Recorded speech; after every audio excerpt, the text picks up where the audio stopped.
Hello, welcome to another edition of the VOD Weekly News Recap. I am Glorious Haddjatou Njie. Good evening. Now let's look at the headlines.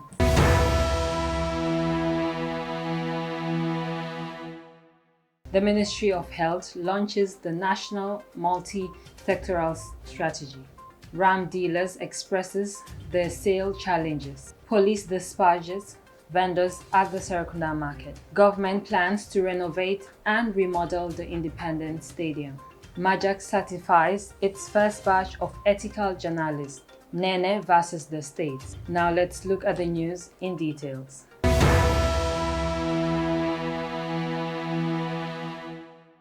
The Ministry of Health, in collaboration with the Defeat NCD Partnership, on Wednesday, July 6, 2022, launched the National Multi-Sectoral Strategy and Costed Action Plan for Non-Communicable Disease Prevention and Control in the Gambia.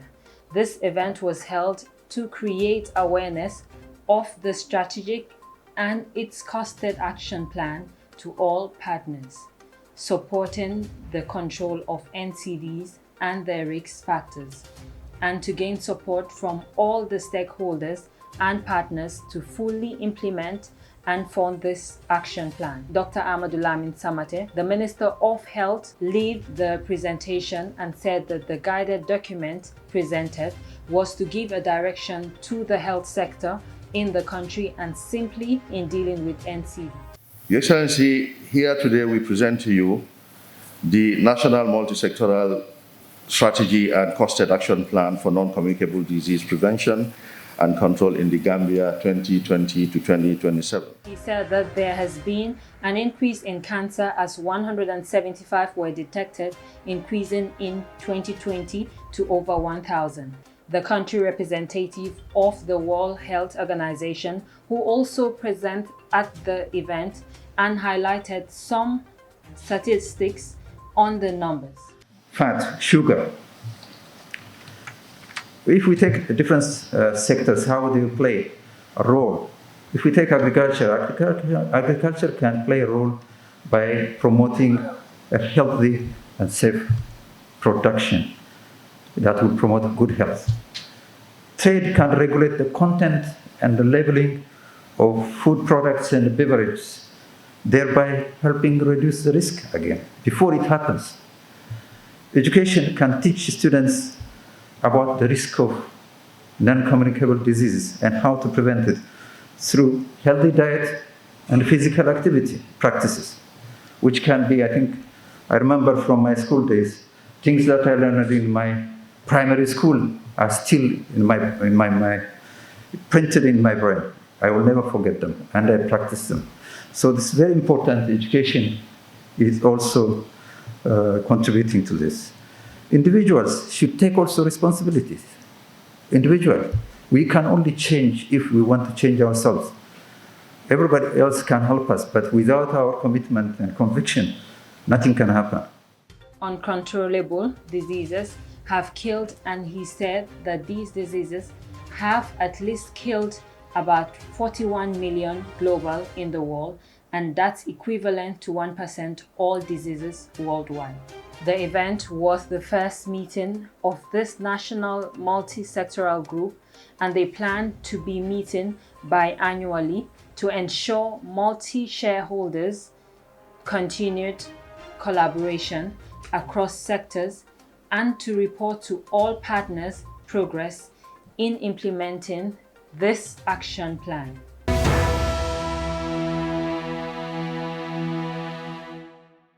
Ram dealers in the Kanifing area expressed the difficulties they're facing in the business in the approaching Holy Feast sacrifice. Rambo, a dealer, said that the business is slow this year as many buyers are saying that the rams are expensive. What dafa seer 45,000 laa fay. So moto bi isima ba fi 45,000. So ma ñew tamit am bara ferry bi xar bu nekk 50.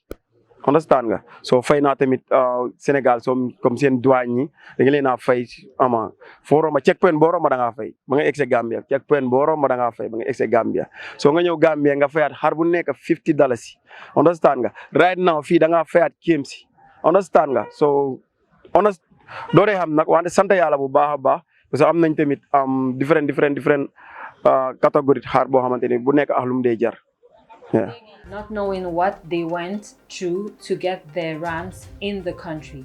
He further said that the government is not providing any security for them in the area as there are many criminals in the area at night and water was normally a problem. He further explained to us how challenging his journey from Senegal was to bring in the rams in the country and that it was not easy at all as he paid a lot of money to the authorities as well as the ferry terminal where he was asked to pay each ram for $50. Momodu, another seller, also said that the rams are expensive in the country due to the high exchange rates of the CFA to the lasses. Comme from Sénégal fay na la c'est passé maa ngi Gambie tamit fay naa like tuuti xaalis pour jaar xam nga tobaski bi gars yi rek yaa ma gën a xam waaye bëri bu baax nag waaye sant yàlla you know ñoo na ba fii nii aw ma benn disturbance si yoon bi yaa sécurité bi fii moom ñun la rek comme like booya fi nekk dañu def shift by shift kenn su tëddee 7 ba 2 ñooñu jóg ñooñu tëdd 3 ba 5 waaye comme sécurité moom amu fi waaye comme ñun ñoo fi de nekk ba suba. So yéen lan mooy seen problème fii daal fu naan ndox moom wax dëgg yàlla moom gars yi ñu ngi lay jàppale sax ñoom use fii si audit office bi waaye if not moom ndox moom c'est problème te xar yi da war a naan suñu lekkee xam nga war a sanga gars yi ay mën a rafet ko dañoo jaay xam nga waaye ndox moom to be honest moom c'est problème yaa ndox moom. And discloses that some of his ram prices ranging from $10,000, $40,000 or $70,000. Rams are of high demand from Muslims because of its obligatory to those who can afford it.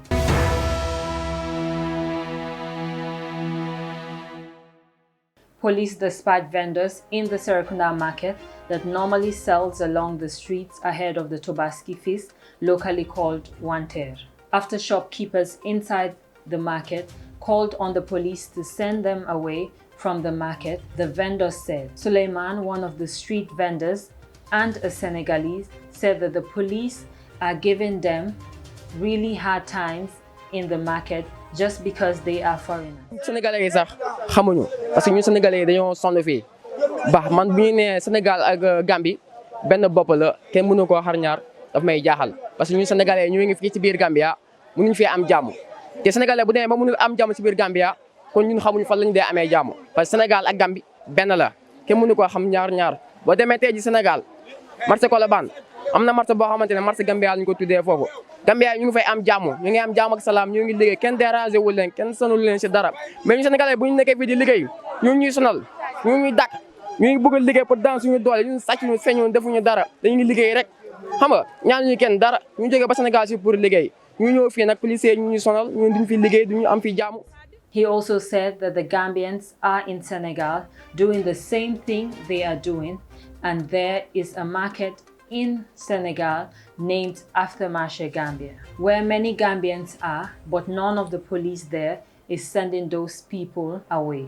Mohammed, another vendor who is a Gambian, said that despite being a Gambian, he is being sent away by the police from selling his stuffs, and that if he cannot sell in his country, then where can he go? I understand that nga taxaw ñu naan la bu fal fale leg dal mom police dal man understand ma ren dal business bi naka la mi nekk di dem pini just man Gambian la ko wala yaakar pour ñaw suma bagage pour jaay duma ko yóbbu Sénégal ndax man duma sénégalais kuma deka fofu la ko mëna jaay mënuma happy dal pour ma mën ko jaay dal definal li naka la business bi nekk di demé business bi mom ren mom nekku di dem normal depuis non ndax mënulo taxaw sax ak client yi nga génnee bagage bi wal leen ko jaay leen ko xam nga ci mbuus bi nii donc mun a jaay client waaw lu ñëw set na waa il faut nga génnee ko ci mbuus bi wan ko gars yi ñu gis ko waaw doo am taafoo taxaw pour nga wane ko dafa serious trop. Expressing the same sentiments, Modo, a vendor, said that Senegal and Gambia is said to be one country, but questions why the police making it difficult, and that Wanted has been here for many years and it's the first time they're being sent away by the police.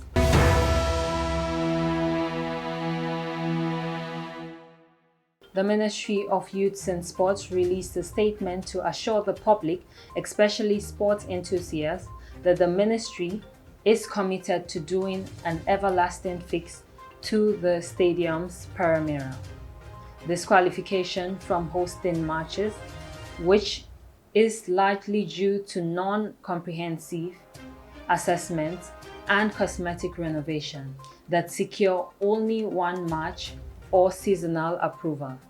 Bakari Baji, the Minister of Youth and Sport, said that the plans of the renovation and remodeling of the stadium has since been tendered, and as per GPA approval and requirements, and the closing of the tender was on 24th June 2022, and that last week the contract committee has done the assessment of the bids and submitted the report and recommended contractors to GPPA for approval, and once that is secured, contracts will be awarded and work will start immediately. This came following receipt of the notice from the Gambia Football Federation of the suspension of the Independent Stadium Bakau from hosting international matches. The Ministry of Youth and Sport then convened a set meeting with key stakeholders to discuss the matter and to map out the way forward.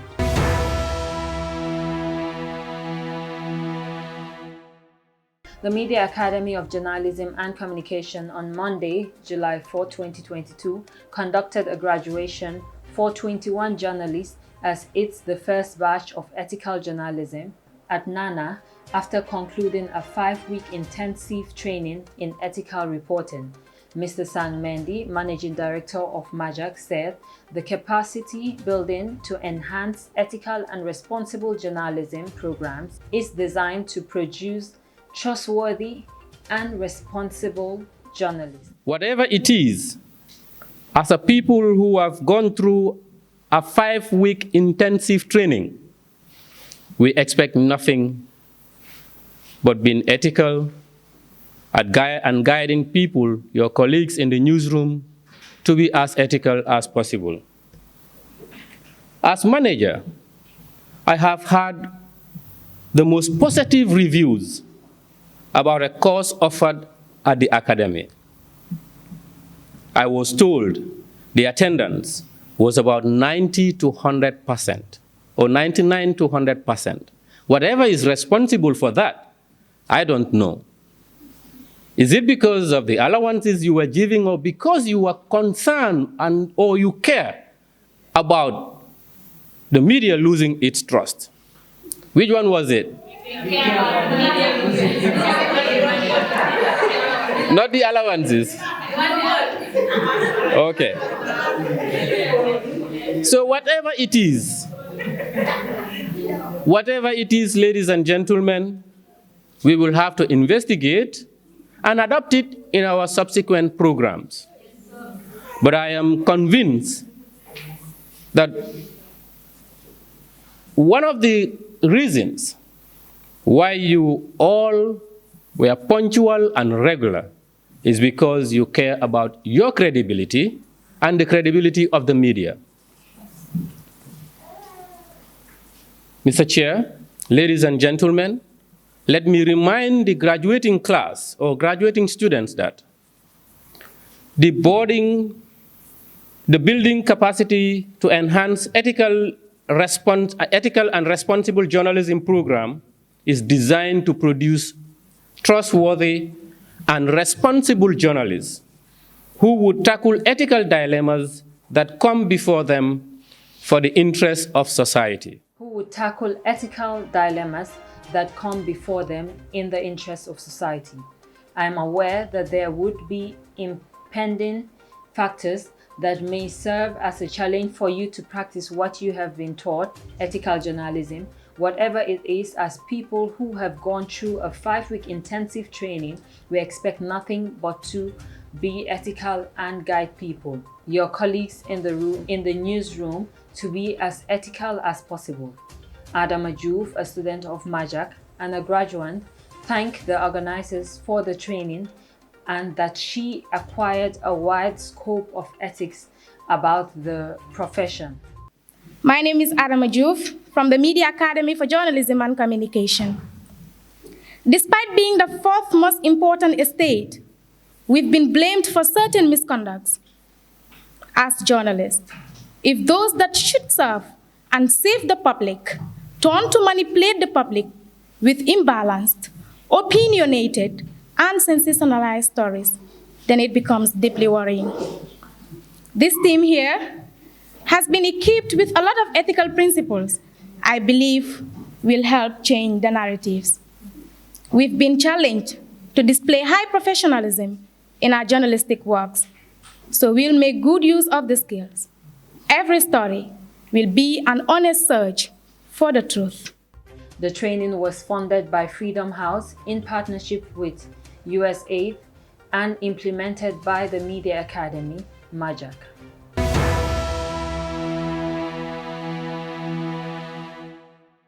Following the global home property controversial, Nene Freda Gomez, the country director of the Homes of Medical Missions on Tuesday, was yet again arrested by the police for trespassing and obstruction, but was later released from police custody on bail. Immediately after her release, she delivered a statement saying that she has been assaulted again by men in uniform.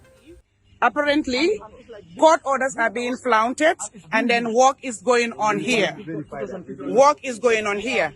And as you can see, I brought this sand here, right? This sand, I bought it with my money and brought it here. And the government is using my own sand to do work, which is wrong. You see? My own property with my own heart and money is being used, right? To do something, and which is really not right. Wait. You know this is mine. I have nothing to do about that. Okay, but hold on. From 2 full trucks, they pulled my hair, broke my nails, and made me pass out for 20 minutes.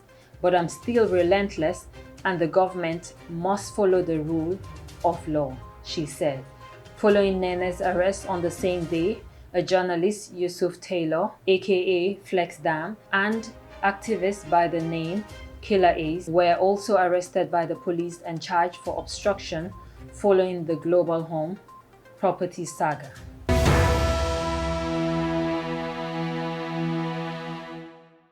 That's all we have for you today. Until we come your way again, I am Glorious Haddjatou Njie on the VOD Weekly News Recap. Have a good evening, thanks for watching, and happy Tobaski.